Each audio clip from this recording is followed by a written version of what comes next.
Your Steve Jones Show podcast will start shortly. The Steve Jones Show podcast is sponsored by Brewers Outlet, your beverage supermarket on Reagan Street in Sunbury.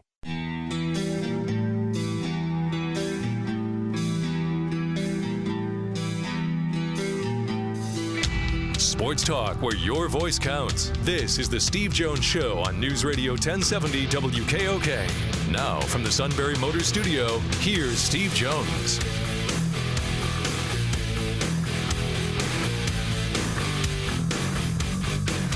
Today's show,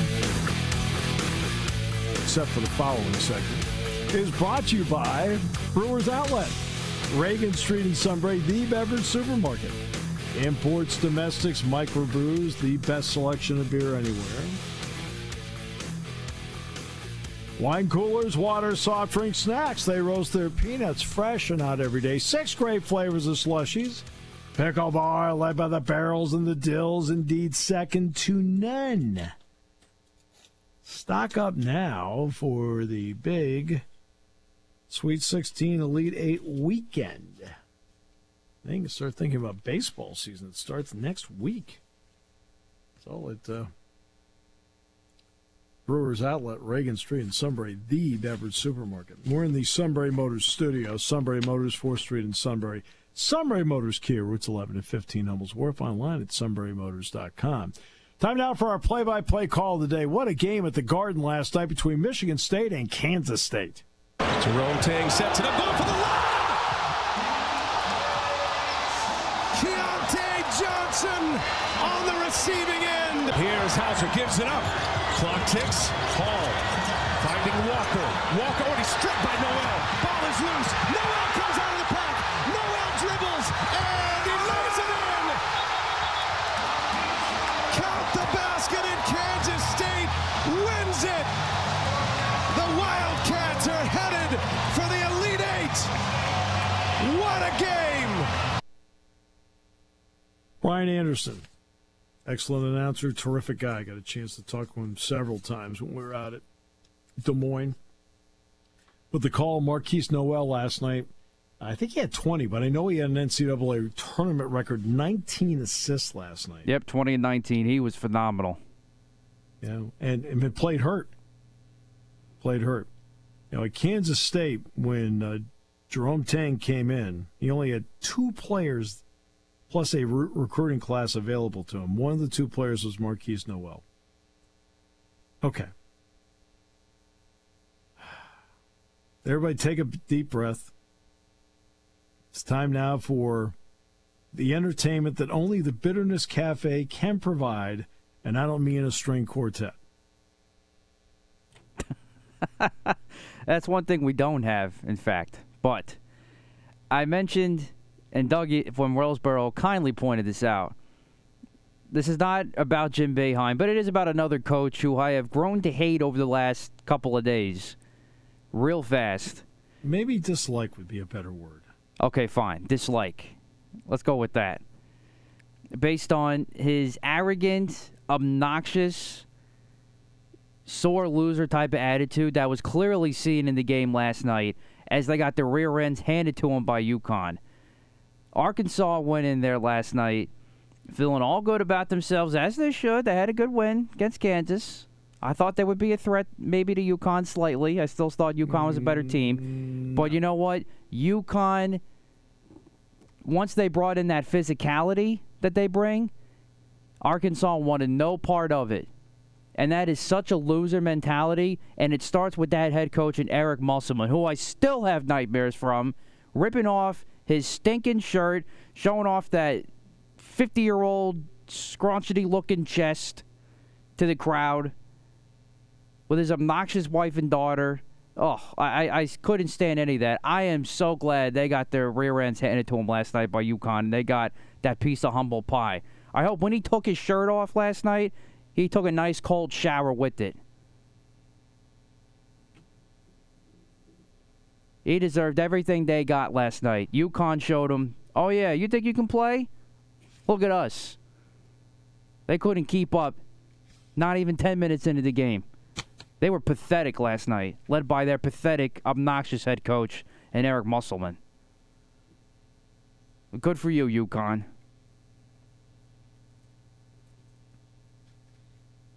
Oh, you're done. Oh, I'm sorry. I thought there was more.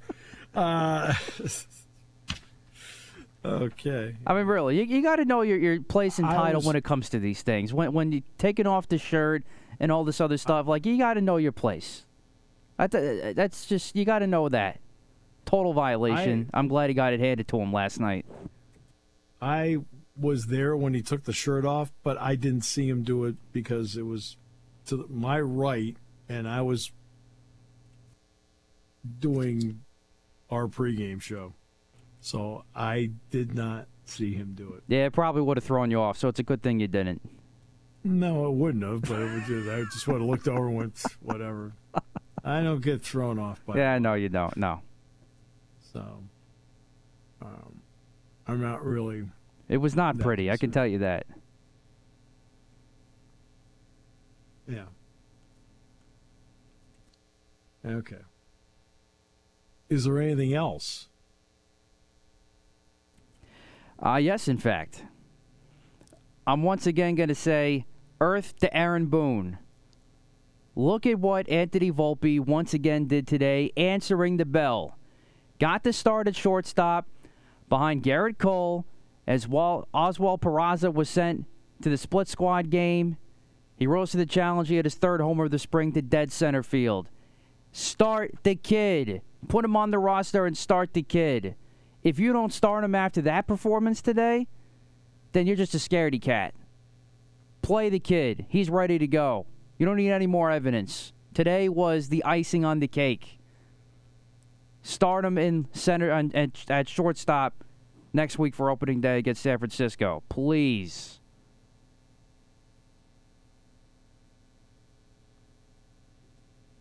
Okay. There you go. That's great.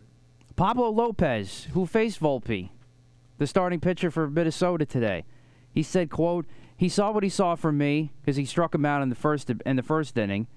Then he went to the plate with a better understanding and idea. Then he executed that plan. That shows a lot of maturity. That shows a lot of promise." I rest my case. But you can drive over to Scranton-Wilkes-Barre and watch him. Personally.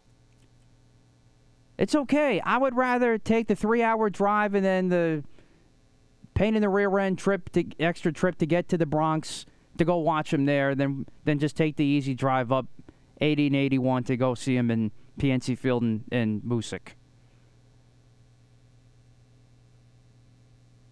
But what if he starts out 0 for 12? Doesn't matter. He'll work through it. Let him work through it. Stop babying him, as I said yesterday. I see. He's a big boy. He can handle it.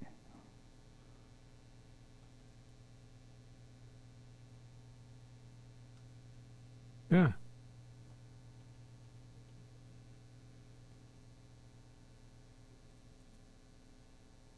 Well, there you go. I'm done now. Oh, okay. Thank you. Look, we can go back to the show now? Yes. Just kind of wondering. So you're not big on Eric Musselman? No, senor! No, senor! No, senor! I just want to make sure I got it right.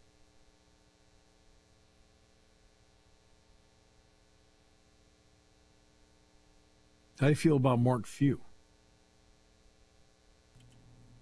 Great coach. You know him as well as you do Musselman. Yes, but Pugh, at least from what I've seen, I could have missed a couple things because, they're on at midnight every night on ESPN2 that I never see them during the regular season till now. But he seems like a very humble guy. He's a consistent coach. He's consistent with that program. Very low-key. Does his job. Yeah, it's been a long time since I've been around Mark Few. And, yeah, seemed like a cool dude to me when I was around him. It was a long time ago. Musselman, of course, I was just around, and I'm like, sorry, but he's not even remotely my cup of tea. My luck, he'll take this job. I'm like, great. I'll have to retract everything I just said. You and me both. Like, okay, great. All right. So, Penn State hockey, Michigan Tech, 5 o'clock. 5 o'clock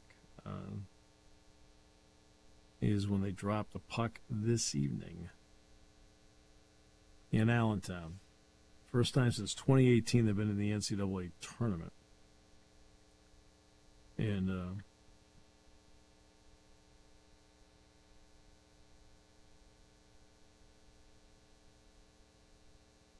I think ESPNU has it tonight, if I recall correctly.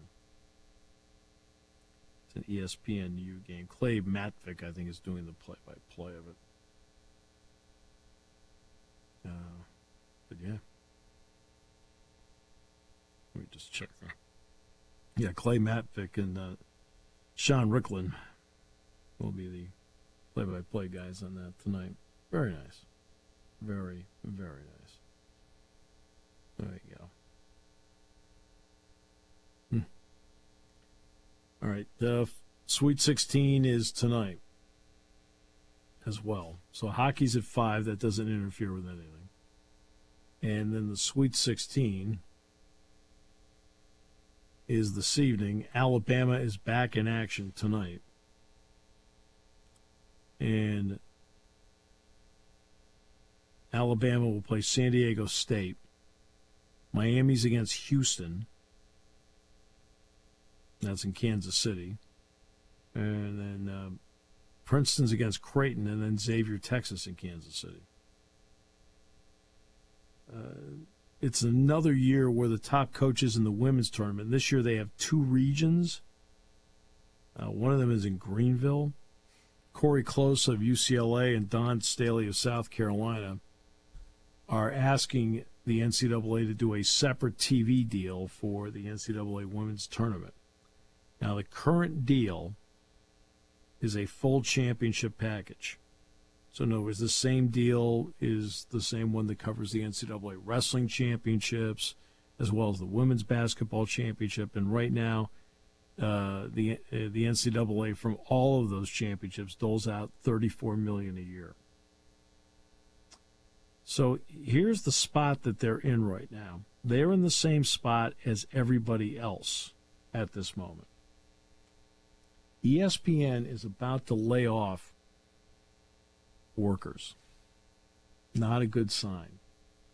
ESPN is right now being diligent with its negotiations with the Pac-12. Because if they're told to be careful with money, that's part of it. And ESPN needs, quote, its war chest for its bid for the NBA. So while it's an interesting time for the women's tournament to be up for bid, because the other contract's coming to a close, the question is it a good time? The deal runs through next year.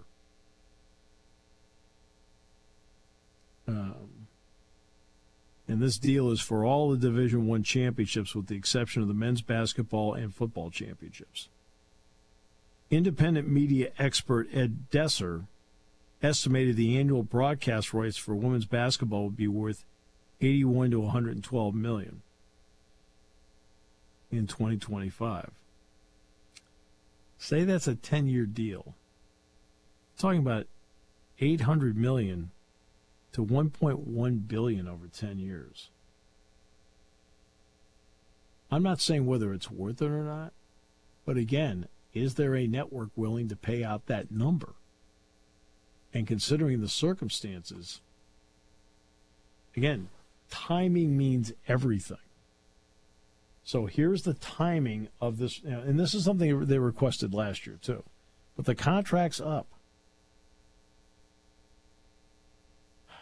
So what do you do with it? I mean, how high do you want to bid it for ESPN? I don't think Fox is bidding for it. To be honest with you, I don't think Fox is bidding for it. I don't think CBS is bidding for it. CBS, I mean, how do you think Turner got involved? Turner got involved with its cable subscriptions, which allowed them, in conjunction with CBS, to produce the number the NCAA was looking at. CBS could not produce the number themselves. But with Turner, they were able to produce the number because now you're combining advertising to go with their cable subscriptions. So now if you're looking at ESPN, I mean, NBC now has Sunday Night Football. They've got the Big Ten football package. They also have the Olympics. They have the Triple Crown races. And they want to bid for the NBA. Fox wants to bid for the NBA.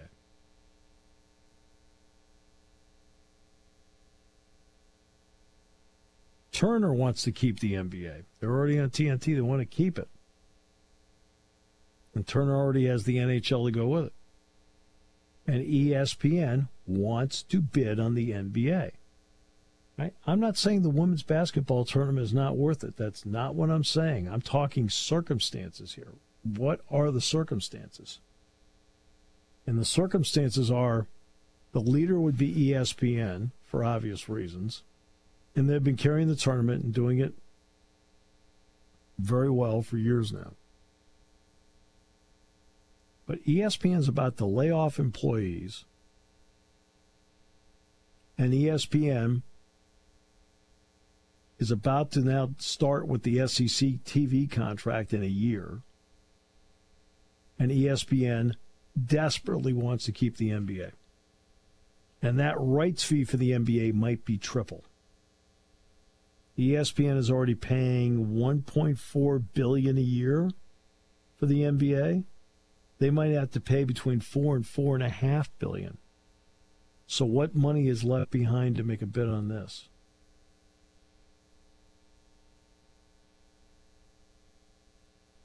I'm only asking.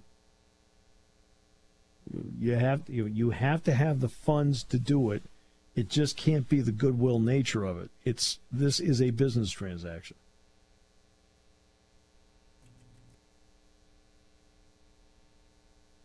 And I completely understand why the coaches are politicking for it, why they're trying to put the public pressure on people to bid for it.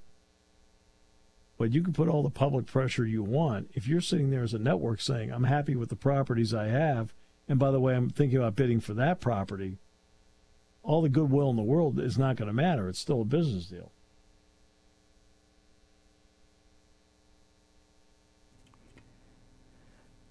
Call me nuts, but I got to question the future of SportsCenter shows other than Scott Van Pelt at night. You just don't have ESPN's running out of money to keep that going. Because probably all their on-air layoffs are probably going to be what? SportsCenter anchors. Well, we'll see, because I mean, when they talk about layoffs, it's not just like on-air personnel. Oh yeah, it's going to be off-air too. Yeah, absolutely. It's directors, producers, it's on-air talent, floor managers, things like that. I mean, camera people. I mean, it's going to be a wide swath that's cut. The understanding is the only untouchables at the moment are Joe Buck, Troy Aikman, Stephen A. Smith, Scott Van Pelt. Yep.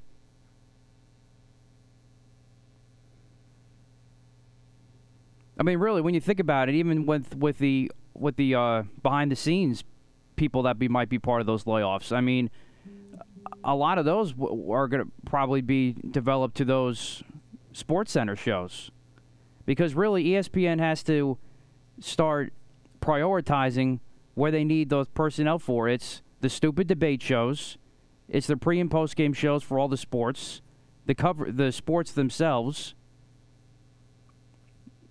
and that's it. Yeah, I think ESPN is shaping up that way. Then you have one SportsCenter at 11 o'clock at night with SVP. I think they're heading in that direction. We'll see. We'll have to see what they want to do. I don't know. But I just know that you would expect them to be a primary bidder 2 years ago. Now I have my doubts. I mean, I think they'll bid, but it's not going to be to the numbers we're seeing there. Especially with the NBA contract coming up. They have now got to gauge where they are with all this. And the question will be, do you have a competitor to bid against them? And I don't know about that. I mean, Fox and NBC and CBS, no offense, the inn is full.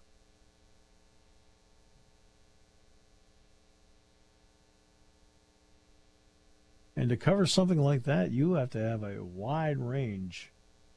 I mean, CBS and Turner are able to pull this off on the men's side because you got 3 Turner stations available in True, TNT, and TBS to go with CBS. I mean, that's where you get the flexibility.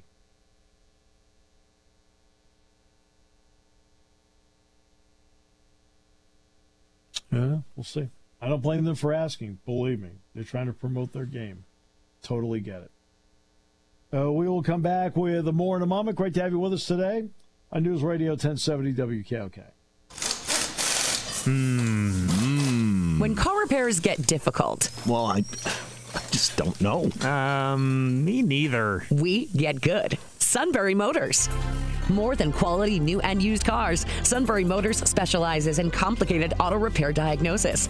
They can handle intricate repairs and even complete auto body with service open Monday through Friday, 7 till 4. And Sunbury Motors has made simple repairs easy. Maintaining your vehicle is necessary. Finding the time to do it is difficult. Welcome to Sunbury Motors Quick Lane. Open 7 till 4, Monday through Friday. Just walk in or call ahead. Relax in their remodeled waiting room with Wi-Fi, beverages, and snacks. While Sunbury Motors factory trained techs take care of your oil change, tire alignments, brakes, and inspections. Quick Lane, 6:30 to 6, Monday through Friday, Saturday, 6:30 till 2. Sunbury Motors, Ford and Hyundai, North 4th Street, Sunbury. And Sunbury Motors Kia, routes 11 and 15 in Hummel's Wharf. We take the out of auto repair. Party time, game time, or just fun time. Doesn't matter what time it is because it's Brewers Outlet time. The beverage supermarket has the area's largest beer selection. Imports, microbrews, ciders, and domestics. Pick from over 100 ice-cold 12-packs and dozens of 24-ounce singles. Soda, snacks, hot sauces, fresh roasted peanuts. Make it one-stop party shopping, and don't forget the pickle bar. So whatever you're celebrating or just doing it up, Brewers Outlet, Reagan Street, Sunbury wants to see you. And thank you for your years of patronage.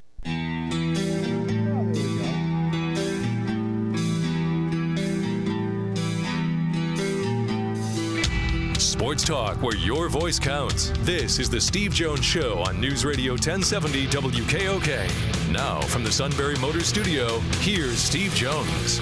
Today's show brought to you by Brewers Outlet, Reagan Street, Sunbury, the beverage supermarket. Imports, domestics, microbrews, the best selection of beer anywhere. Wine coolers, water, soft drink, snacks. They roast their peanuts fresh and out every day.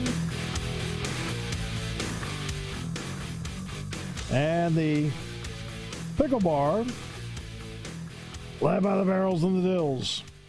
Indeed, second to none.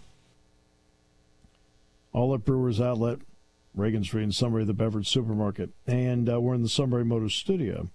Sunbury Motors, 4th Street in Sunbury. Sunbury Motors, Kia, routes 11 and 15, Hummel's Wharf. Your Yankees last year made a $16 million profit. Dodgers, $14 million. Red Sox made a profit of $72 million. All right? Now here's some of the guys that lost. The Mets lost $138 million last year. Yikes. The Phillies lost $3.7 million. Kind of hard to believe, but they did. And they've got a big TV contract. The Blue Jays lost $33.7 million. The White Sox lost $53. The Padres lost $53. I know that Dick and Milton loves the Orioles. They made $67 million. Let's see. Colorado Rockies lost $9 million. Tigers lost $26. Twins lost $27. The Pirates made $54.5 million. Eek. They spend it on nobody. Anybody else lose money? The Reds lost 9.6. The Marlins lost 500,000.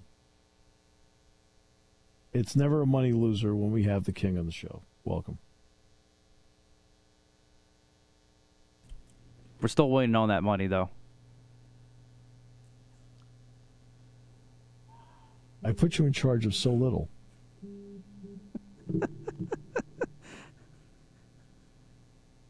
I mean, here are the rights fees. Here are the rights. So let's see what the rights fees are. Okay, this is from the paid to the team. Diamondbacks get $68 million. The Braves get $100 million. Don't do that. Where's the other one here? I saw. This is from Forbes, by the way. I read the article in Forbes. The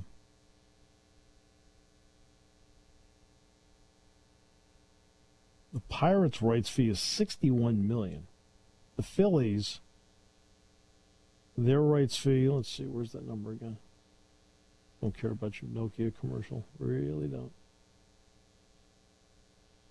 Come on. I'll get out of there. There we go. Orioles' rights fee is $61 million. Red Sox $97 million. Cubs $99 million. White Sox $60 million. Reds $48. Cleveland $55. Colorado $57. Tigers $60 million rights fee local. Astros $73. Royals $45. Angels $112 million. Dodgers $196. Marlins $49. Brewers only $33.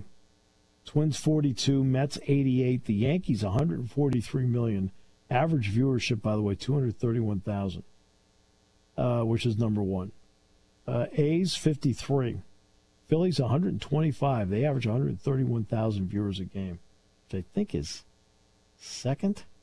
Yeah, that's second behind the Yankees. The Pirates, $61 million in rights fees. Average viewership is 28,000. Padres, $47 million. Giants, 92. Mariners, 100. Cardinals, 59. Rays, 56. The Rays' viewership is not that bad. 52,000 a game. I mean, it's more than the Rangers. The Rangers are 111 in rights fees, 21,000 viewership, and the Nationals, 61 million, 21,000 viewership. At least the Rays get 52. All right, did you find him? I did find him. Yeah, I put you in charge of so little. Watching American Idol. Oh, perfect. I used to be into that Hey, show so much, but I've just lost track. Oh. The Huskies the lead eight. They have played great. The interesting part is tomorrow night will be the first time that they have played a team above them in the seedings in the tournament. Right, because they were, UConn was a 4 seed, right? 4, yep. Yeah. Boy, it seems like the 3 seed is not a good spot to be. Because don't the 3s and the 2s end up playing each other? Yeah, but I mean, now you're down to it. You want to be a 3, you don't want to be a 4. 4 plays 1.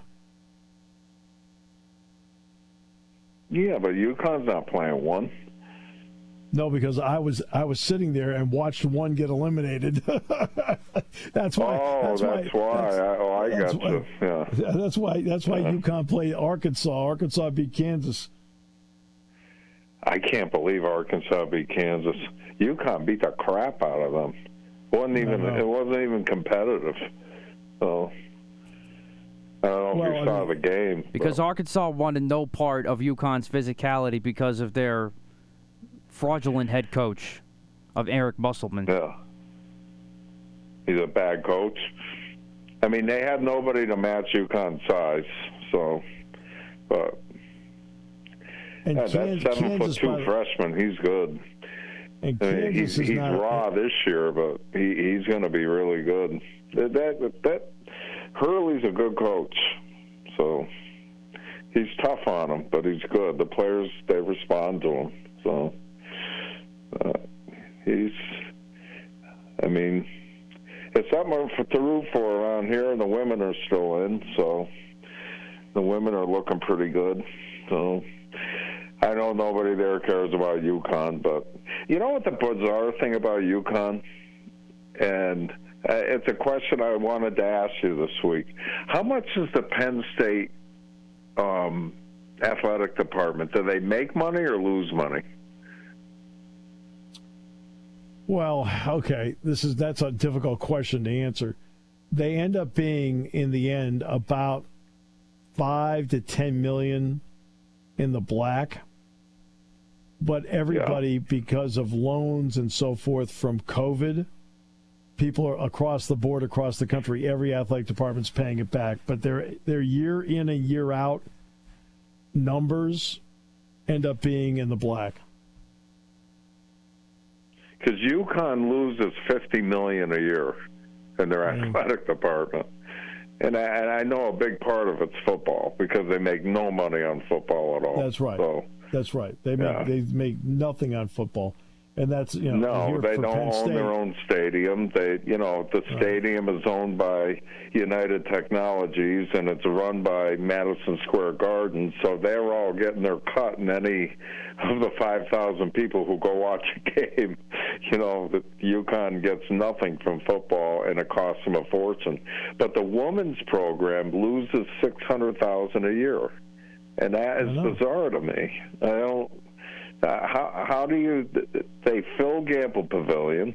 I went to a game. The tickets were $50 a piece, and we sat in the nosebleed. I don't know how these places are losing money. Look at Penn State Wrestling. Penn State Wrestling sells out. They have sold out, 70 of the last 72 dual meets that they've had, and they lost $1.2 million last year. How? It's an inexpensive sport. It's media rights. They were able to get about $2.2 million in revenue. Yeah. And the revenue is from ticket sales. They don't get much from the NCAA. It's about $45,000. And their expenses are $3.4 million, so they lost $1.2 million. I'm curious. What would their expenses be? Scholarships, recruiting, coaches' salaries, things like that it just all adds up. And if you don't have a media rights deal, which they don't, that then becomes a problem. Now, Penn State men's basketball makes money. Well, they make money because of the distribution of the NCAA tournament. They make money because of the television rights deal. Penn State was on TV 34 out of 37 games this year, and 3 of the last 4 were on CBS. They must have made well over $1 million advancing in the tournament, right? They got $700,000 to get $338,000 a round. And what they do is that's a complicated formula. They're called units. The units then go to the Big Ten. The Big Ten, over a 6-year span, takes the units and they dole it out to everybody. So everybody gets an equal cut, just like everybody gets an equal cut of the bowl money. All right. Just to lose the amount of money that now Penn State made more money before with football. Didn't football pay for everything? Football makes about $48 million. Men's basketball had a profit last year of $3.4 million. So football had a profit of $48 million? Yes. Holy crap. That's pretty good. Yeah, wow. That's really good. Yeah. But see, that's where UConn's problem is. They wouldn't build a stadium here, so now they have to rent their spot. They don't. Right. Penn State gets all the money from Beaver Stadium. It's not like Beaver Stadium is called the Kodak Beaver Stadium. It's just Beaver Stadium. There's nobody else dipping into the pot. But that's Connecticut just doesn't do things right. Yeah. So. I mean, they're going to have to renovate it. I mean, that's going to cost money, but, that's going to be donations and other ways of doing it. So, all right, we'll take a break. We'll come back with more in a moment here on News Radio 1070 WKO.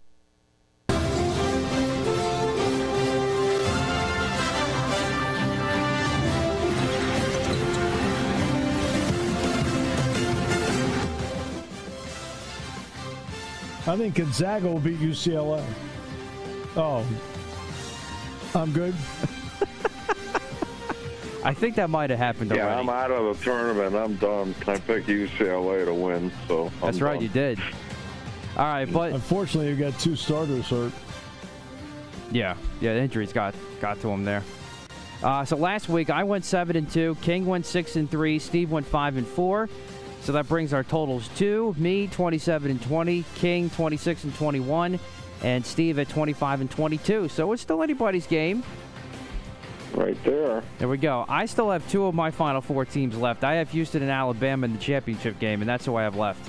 Kansas is out, and Marquette's out for me as far as my Final Four goes. So let's start off with those Crimson Tide as they take on San Diego State. Steve, start with you. Alabama is a press conference mess, but on the floor they're good. So I'll go with Alabama. No, Bama's my champ, so I'm sticking with them. King. San Diego State. Playing really well. They are, yeah. Honestly, they're a tough team. They're all playing well. If you're at this point, you've won a lot of games in a row. So, but it'll be a physical game tonight. San Diego State, I saw that I like them, so why not? I don't like the crap Alabama's doing, so I get personal about it. So. Yeah, no, I'm not a fan either. I got you there. I can't blame you. Now, not a fan of them. Next one is Houston and Miami. King. You know what? I'm taking Miami because the Miami women just knocked off Villanova, and they're going to the Elite Eight. I'm going to go with Miami. But I think this could be, why not? They're playing well. I've been nervous about this pick, but so far it's worked, and I'm going to stick with them because I just don't know about their health. But I'm gonna stick with Houston there. But this game worries me tonight for the Cougars. Steve. Sorry, Steve. I'm not worried about any of it. So I'll take Houston. All right, now we got one of the darlings of the tournament, the Princeton Tigers against Creighton. Steve. Creighton's not deep. They only play 6. I mean, that's it. And Princeton has out-rebounded their 2 previous opponents, which I think surprises a lot of people. I think that the Creighton 6 is better, though, and they'll win the game by 7 or 8. King. I think the Cinderella teams do really well. They're senior-laden and all that, but once these other teams get a chance to watch them on film and adjust to what they do, then it changes at the Sweet 16. So I'm going to go with Creighton. I think they'll knock Princeton off. Yeah, I think that Kevin's exactly right. Once people have a chance to really scout them, and this is the round right here. You've had a couple of extra days to do it. Now, listen, I know everybody is playing well, of course, as they made it to this point, but I still have not been that impressed with Creighton. And I like the way Princeton's playing right now. I think the way they rebound the ball will help them in a situation like this. Because those effort types of plays as well, if you're winning that physical battle, and a team like Creighton also will only play 6 guys typically, I think that plays in Princeton's favor a little bit. So I'm going with the Tigers to get to the Elite Eight. I mean, the only thing that affects you if you're playing 6 is foul trouble. You've got longer timeouts in the NCAA tournament plus an extra timeout. That's a long one. So that's why the legs part's not an issue. I got Princeton if they play Jeopardy. So. Oh, there you go. As you should. I love it. And then finally for tonight's Sweet 16 matchup, Xavier and Texas. Steve. Man, I thought if Penn State could beat Texas, they were definitely going to beat Xavier. So if I thought that, then I'm going to take Texas. I agree. I think Texas whoops on Xavier tonight. King. I got to go Big East. I'll take Xavier. Is the Big Ten upset that they really didn't perform well? Well, I mean, you think about it. They only had 2 teams seated in the top 4. I mean, so yeah, but the seedings don't really, obviously, they matter. But look at Penn State. I mean, Penn State could have won that game against Texas. I mean, I was surprised they didn't do what. I mean, Purdue was a shocker. But, Purdue's the one you don't expect. I did not expect. Yeah. I did not expect Indiana to get out of the weekend. Well, to be honest with you, I didn't expect Purdue to get out of the weekend. I said that for 2 months, Matt. They wouldn't get out of the first weekend, right? Yeah, you did. Absolutely. Because the guards I thought Penn State was a Sweet 16 team. I really did. I thought they had a real shot at it. I am in the Elite Eight as well, but I also had said Texas was the only roadblock. Yeah, they're good, but I think Xavier's going to knock them off. So I'm just going odd. It's both tournaments, men's and women's. Look at the women's. I don't know if you follow it. Yeah, that's one of the more wild tournaments I've seen. In 25 years, the number 1 seeds got knocked out in the 32. So usually the women's side goes 1 and 2 all the way to the end. So. And then finally, Elite Eight games for tomorrow. We've got Florida Atlantic and Kansas State. I got Kansas State. I think they're I think them and UConn are the best teams right now. Steve. Kansas State. King? Yeah, I got K-State. Yeah, Kansas, very good team. UConn Zaga. I'm rolling with UConn. I think they're also the other good team in this tournament. Left. King, I know you got UConn. Yeah, and not just because I'm here. They're very good. I mean, they got an inside game and an outside game. Steve? Can play with anybody. So. Gonzaga. All right. Going with Zags. All right. We'll lock them in. Well, have a great weekend, guys. You too. We'll see you. It's been fun. Enjoy more American Idol. Real good tournament. I'm glad Penn State advanced and had a great year. So let's hope my town here can celebrate.